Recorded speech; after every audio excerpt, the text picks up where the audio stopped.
Hello दोस्तों, आपका इस वीडियो में स्वागत है।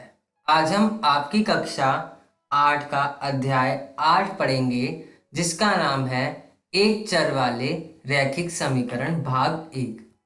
आज की इस वीडियो में दोस्तों हम पढ़ेंगे चरों से समीकरण बनाना और समीकरण को हल करना। आइए दोस्तों जानते हैं कि रैखिक समीकरण क्या होते हैं। दोस्तों, हमने पिछली कक्षा में बीजीय व्यंजकों को और समीकरणों के बारे में जाना था। बीजीय व्यंजक के बहुत से उदाहरण हमने सीखे थे। उनमें से कुछ एक से अधिक चर वाले व्यंजक थे, कुछ एक चर वाले थे। उसी प्रकार इनमें से कुछ एक घात वाले थे और कुछ अधिक घात वाले व्यंजक थे। आइए, अगर हम एक चर वाले रैखिक समीकरणों की बात करें तो 2x माइनस 7 जो कि बराबर है 11 के। दोस्तों, हमें यहाँ पे 2 के साथ जो x है वो हमें चर को दर्शा रहा है और इस समीकरण में बराबर का चिन्ह का प्रयोग किया गया है, जिसका अर्थ है कि इसमें दाया पक्ष और बाया पक्ष बराबर है। इसे हम समीकरण के नाम से जानते हैं। ओके दोस्तों, एक घात वाले समीकरण को रैखिक समीकरण कहा जाता है।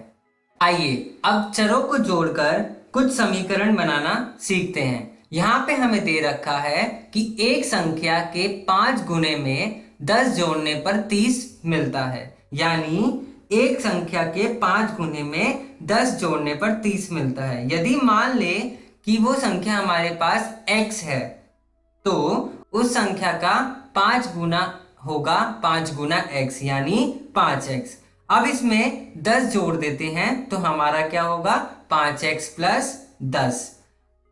अगर हम प्रश्न के अनुसार चले तो उसने बोला कि 5 को गुना कर दिया एक संख्या से, उसमें 10 भी जोड़ दिया। अब वो कहता है कि इसमें 5x प्लस 10 को जोड़ने पर हमें 30 मिलेगा। शर्त के अनुसार ये 30 के बराबर हुआ, यानी 5x प्लस 10 बराबर हुआ 30 के। अब यह क्या बन गया हमारा एक चर वाला रैखिक समीकरण। ओके दोस्तों, आइए दूसरे उदाहरण से हम समीकरण को बनाना सीखते हैं। इसमें कह रहा है कि किसी संख्या में से 2 घटाकर यदि 4 से गुना करें तो 12 मिलता है। यदि अगर हम वो संख्या x मान लें तो जब हमने उस संख्या x में से 2 को घटाया तो हमें ज्ञात हुआ x माइनस 2। इसने प्रश्न में बोला कि अगर हम संख्या में से 2 घटा दें और उसे 4 से गुना कर दें। अब हम इस संख्या में से x माइनस 2 को 4 से गुना करें तो हमें क्या ज्ञात होगा 4 गुना x माइनस 2। ओके दोस्तों, और शर्त के अनुसार ये 12 के बराबर होगा। अतः 4x माइनस 2 बराबर हुआ 12 के।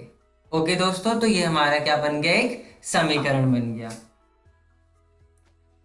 आइए अब हम दिए गए समीकरण को हल करना सीखते हैं। आइए उदाहरण के माध्यम से समझते हैं। समीकरण के दोनों पक्ष तराजू के 2 संतुलित पलड़ों के समान हैं। यदि दोनों पक्षों में समान गणितीय संक्रियाएं की जाए तो भी समीकरण संतुलित ही रहता है। यानी एक पलड़े में 2x माइनस 7 गणितीय संक्रिया है और दूसरे पलड़े में 15 गणितीय संक्रिया है। यानी 2x माइनस 7 बराबर है 15 के। अगर हम इसको हल करें तो 2x माइनस 7 बराबर हुआ 15 के। अब हमें क्या करना है, यहां से जो माइनस का 7 है अब वो हमें दूसरी तरफ लेके जाना है ताकि हम इसको प्लस और माइनस कर सके।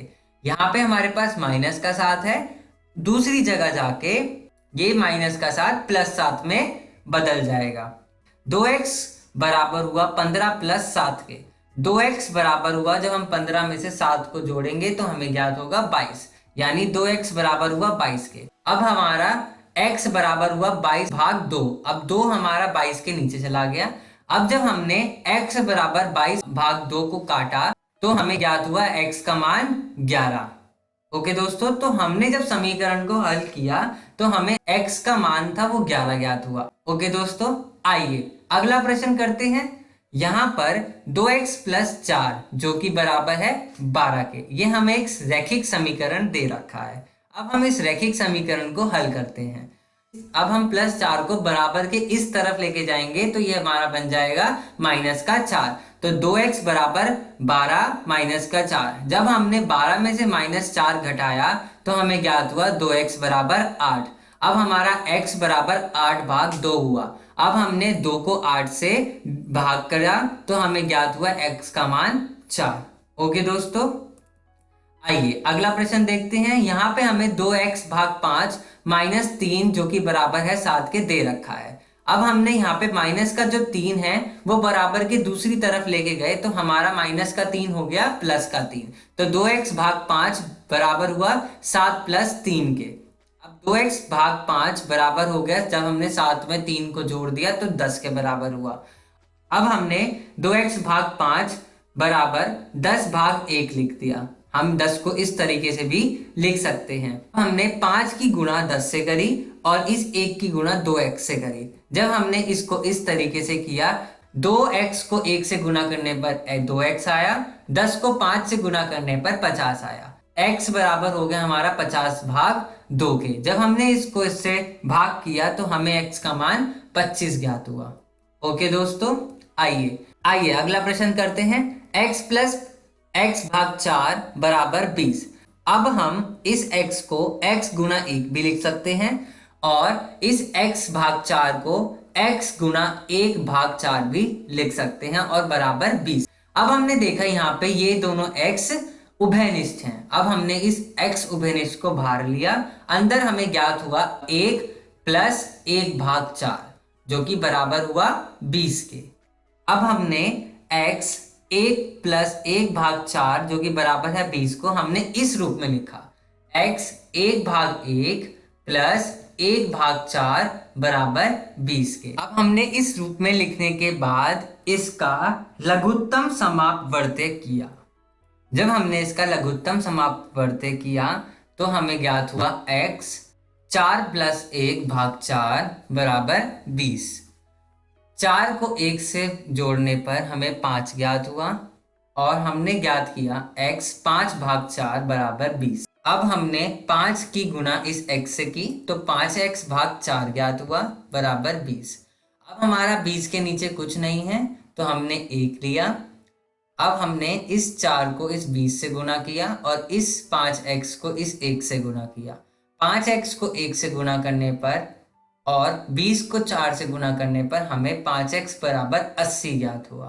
अब हमने 5x बराबर 80 को जब हल किया तो x बराबर 80 भाग 5 हुआ और 5 को 80 से भाग करने पर x का मान 16 ज्ञात हुआ। ओके दोस्तों, इस वीडियो में दोस्तों हमने सीखा चरों से समीकरण किस प्रकार बनाया जाता है और समीकरण को हल किस प्रकार किया जाता है। अगली वीडियो में दोस्तों हम समीकरण के अन्य प्रश्नों को हल करेंगे। धन्यवाद दोस्तों।